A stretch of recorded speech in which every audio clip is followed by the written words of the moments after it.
Hello, my wonderful honor students. I am happy to be talking to you today. Yes, you.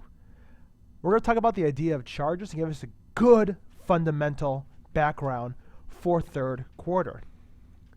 In other words, time of introduction to charges, Jockman style. There are three major atomic parts that we're going to study, even though there's really more. That's why there's a little apostrophe in there.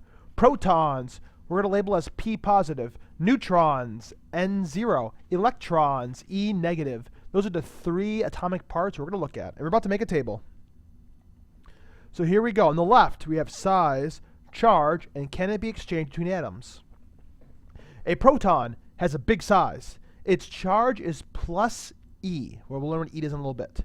Can it be exchanged between atoms? No. Apostrophe.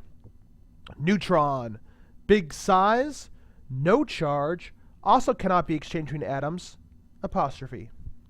Electrons, small size, their charge is negative E, whereas a proton is positive E, and they can be exchanged between atoms.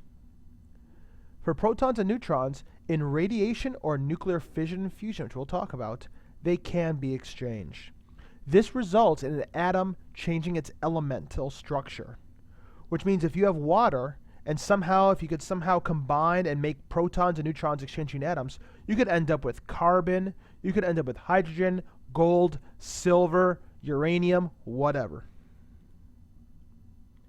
And for this E and negative E, we're going to say, this is really important, that's why it has its own special little marker here.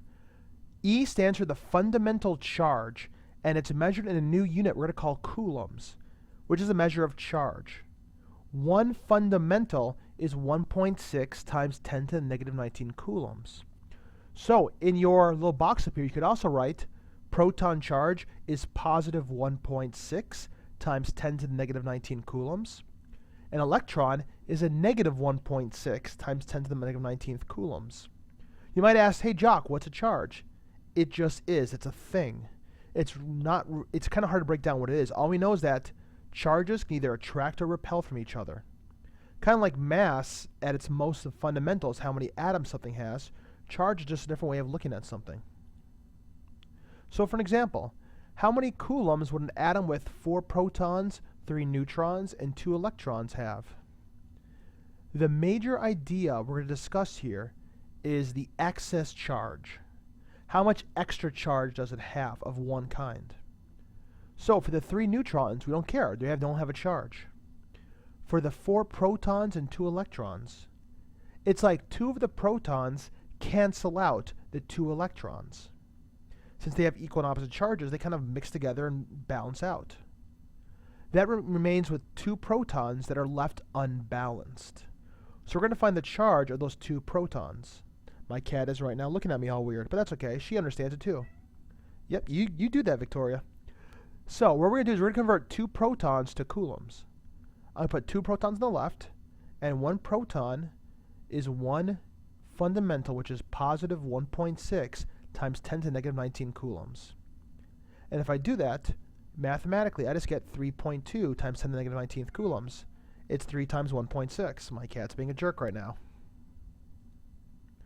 We could also look at microcoulombs, C, or mu C, as a measurement, but we convert it to coulombs. Since coulombs come in many different things, sometimes we use parts of it. Like, for example, sometimes we use centimeters instead of meters, but we just have to convert to meters in the end.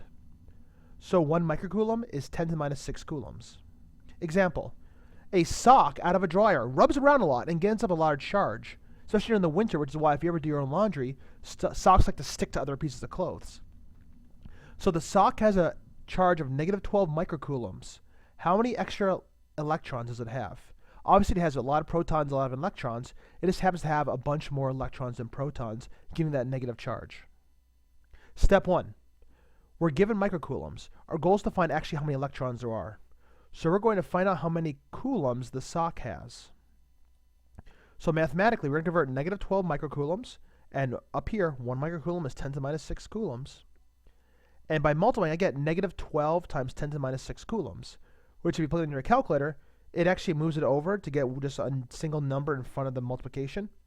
And it just becomes negative 1.2 times 10 to the minus 5 coulombs. These are the exact same numbers, just written differently. So I just converted it, and I found how many coulombs it is. Is that the same as how many extra electrons there are? No. Step 2. From Coulombs, use the idea of an electron having a negative fundamental charge to get the number. So here's how many coulombs I have, negative 1.2 times 10 to the minus 5. And I'm going to say that 1.6 times 10 to the minus 19 coulombs is 1 fundamental. If I do my calculator, you can see over here, I'm going to do negative 1.2, second comma for that e, negative 5, parenthesis, division, parenthesis again, 1.6, second comma, gives me that e, negative 19, end parentheses. Because of the whole order of operations of your calculator, put parentheses when you divide by something with an exponent. And you get negative 7.5 times 10 to the 13th.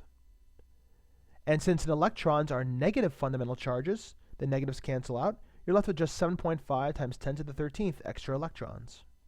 That's how many extra electrons your sock has from the dryer, and that's why it sticks together. In other words, opposite charges attract, similar charges repel. So if your sock sticks together with, like, let's say, a shirt you have, the sock is negative, the shirt is positive, and they have a big attraction there, which is why they don't want to separate. Nature's goal is for any object to become neutral, which means it has no excess charge. So in order to charge something up, you have to force it to become charged.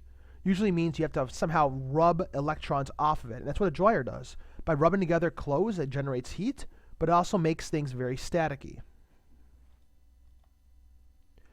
Charged objects become neutral by exchanging electrons. Big point. Protons and neutrons do not exchange. Remember, if protons and neutrons move between atoms, you'd be making different elements. So for a positive object, positive means it has more protons and electrons.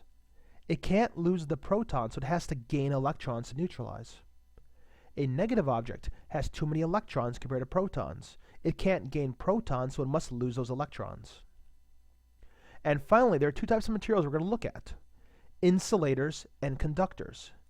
Insulators, electrons stay in place, so if you charge part of it, it stays local.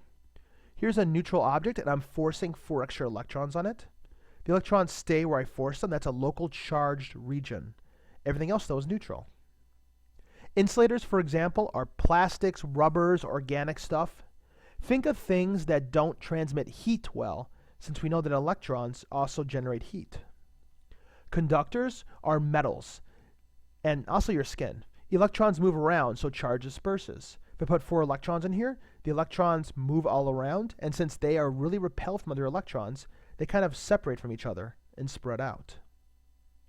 When you see me next, I think day 48, you're actually going to be playing around with little wands, skins, and metal cans and seeing how charge flows and explaining some really cool things with it. I look forward to teaching you. I hope you have a great day. Goodbye.